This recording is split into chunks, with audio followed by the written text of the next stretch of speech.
Is the glass half full or is it half empty? It's a philosophical question that has been asked for a really long time. Hi everybody, it's Mr. Karabi again, and I'm making a short video about attitude, character, and outlook. In the order of our classes, I tend to make this class 2 or class 3 when it comes to our classes about self and our topic about self. And your attitude, your character, and your outlook are all really important when it comes to health.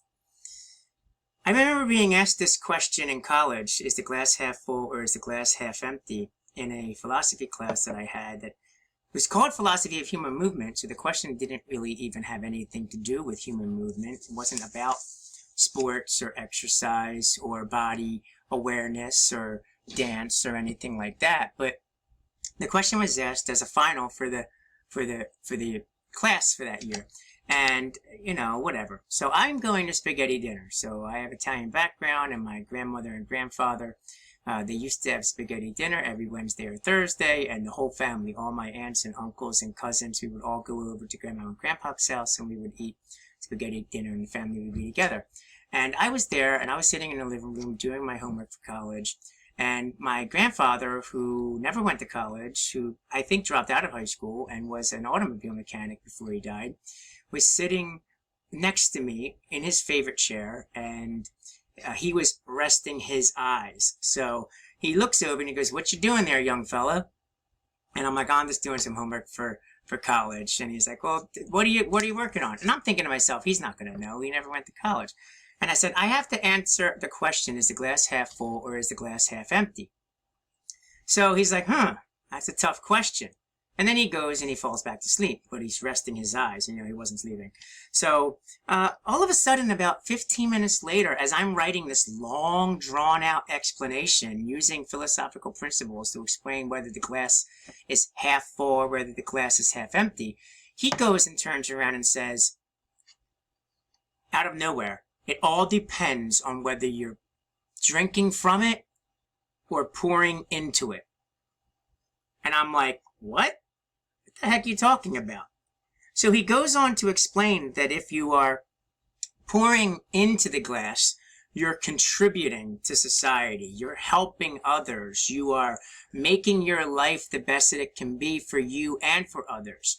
So that would include also studying and making yourself better and trying to keep yourself healthy and just contributing to different things. And if you're drinking from it, and you're never pouring into it, eventually it's going to be empty. So now it's most certainly empty.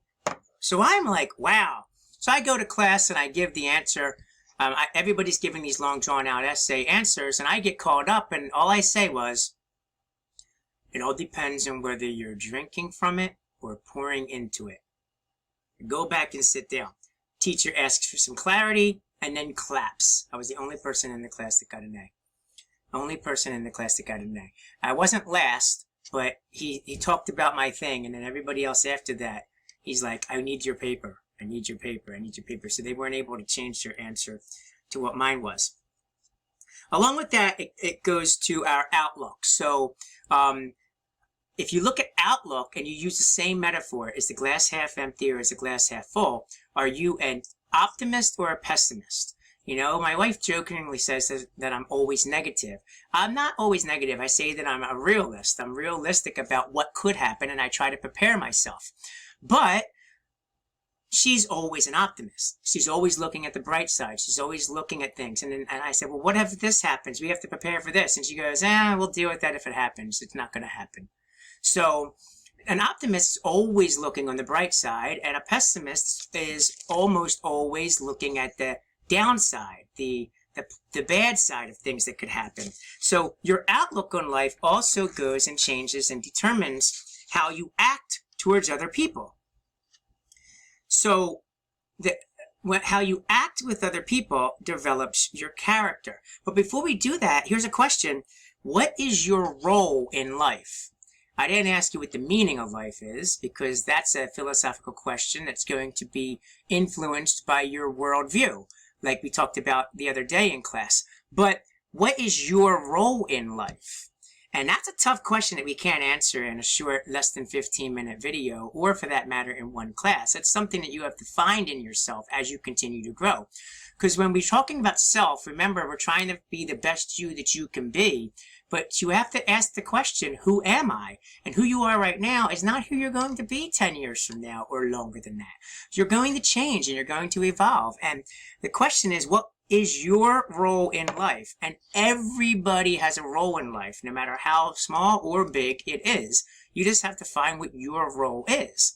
And roles that have labels to them could be in family situations, such as a parent, or such as a sibling, or such as a spouse. Or you could also go and take away from the family and look in the workplace. Are you a worker or are you a manager?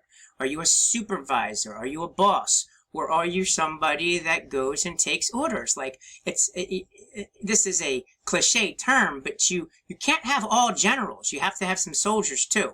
You know, Native American terms, they used to say, too many chiefs, not enough Indians, but that's not exactly politically correct because of the term Indians. But too many chiefs would be too many, like, bosses, and not enough people that follow. So sometimes it's okay to be a follower. You don't want to follow people when they're telling you to do the wrong thing, but sometimes we have to know what our role is in life. And when I say life, I don't mean a big picture of life all the time. I could just mean the little part of life that you're talking about at that moment, family or work or school or something like that. Right now, your role is as a student, as you're watching this class, and there's other roles that you take part in life as well. So what is your role in life? Who thinks the overall role in life is just to be a good person? Because when you say that, you're talking about character. And what does the phrase mean, you're a person of character? Because you can have good character, because that's what people mean when they say that. Are you a person of character? They mean, are you polite? Are you, do you have integrity? Are you true to yourself and honest with others? That's what they mean. But you can have bad character too. You can be mean, you can be rude, you can be selfish, you can be greedy. That's still character, it's just bad character. I bring your attention to the screen where a very famous quote by Dr. Martin Luther King that I love talking about when it talks about character. And in his I Have a Dream speech on the Washington Mall, he said, "I have a dream that my 4 little children will one day live in a nation where they will not be judged by the color of their skin, but by the content of their character." Some translations of interpretations will say by the nature of their character. And what the Honorable Dr. Reverend Martin Luther King is saying is that he doesn't want anybody to look on someone else and judge them because they have white or black or brown or yellow or whatever or green or blue skin.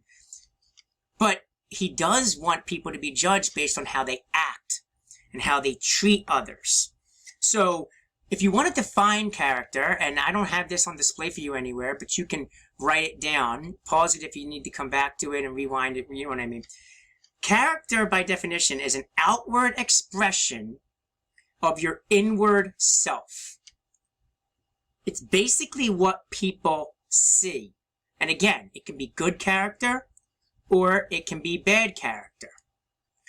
So, in reality, if I move this camera for a minute, what you want to be doing is being able to pour into the glass.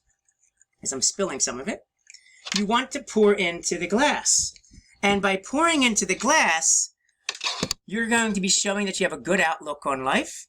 You're going to be showing that you have a good attitude. You're going to be showing that you have good, positive character. And that's not to say that you always have to be happy. That's not to say that you always have to be perfect. It doesn't mean any of that. It just means I can get through this. And by getting through this, I can be able to do things to help others. So what are some common ways to pour into the glass? These are things that I just came up with and popped into my head. Simple ways to pour into the glass. You should make your own list. Be on time. Be responsible. Show courtesy to others. Show kindness. Follow rules and laws. Now somebody says, what happens if the laws are unjust? follow the rules and laws, and then use peaceful protest, voting, advocacy to change the rules and laws if that's what you want to do. Try to understand people's differences. Show respect.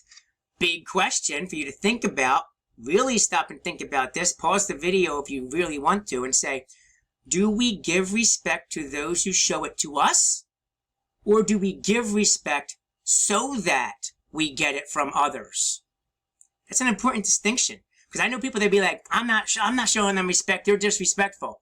But I also know people that be like, I have to treat others the way I want to be treated, and then they'll show me respect because I'm respecting them. More specific, simple things include cleaning up after yourself, holding the door open for someone, helping someone in need, showing empathy. And what about less tangible things, which are harder to define, but I can put out there anyway? What about what I already said about thinking positive? What about looking at the bright side? What about giving a way forward to your friends? What about positive problem solving? And what about contributing to society instead of just taking all the time? With any luck, you will be able to be a person that your glass will overflow, and you'll need to eventually get another glass. That you can keep doing things to fill up and fill up and fill up until you once again need a bigger glass. If you're one of my students, send me an email with any questions or comments. If you're not one of my students, leave a comment below. I don't see them all that fast, so I might not be able to reply. And if you are ready, the next class on the list of things to do, well, hold on, let me tell you real quick, because I know that you're curious. If you're trying to get ahead of the game, the next class talks about individuality and asks you to watch the video on the website having to do with masks. Oh, I almost forgot. On our website, there's another video for you to also watch, and it's called Two Wolves. It's all about character. It's really short. It's only about a minute long. It's also up here in the feature video section. So check out that video. It's posted on the National Federation of High School Sports page about sportsmanship, but I really thought that it was great for us to be able to do. Thank you, everybody. See you in class. Have a great day.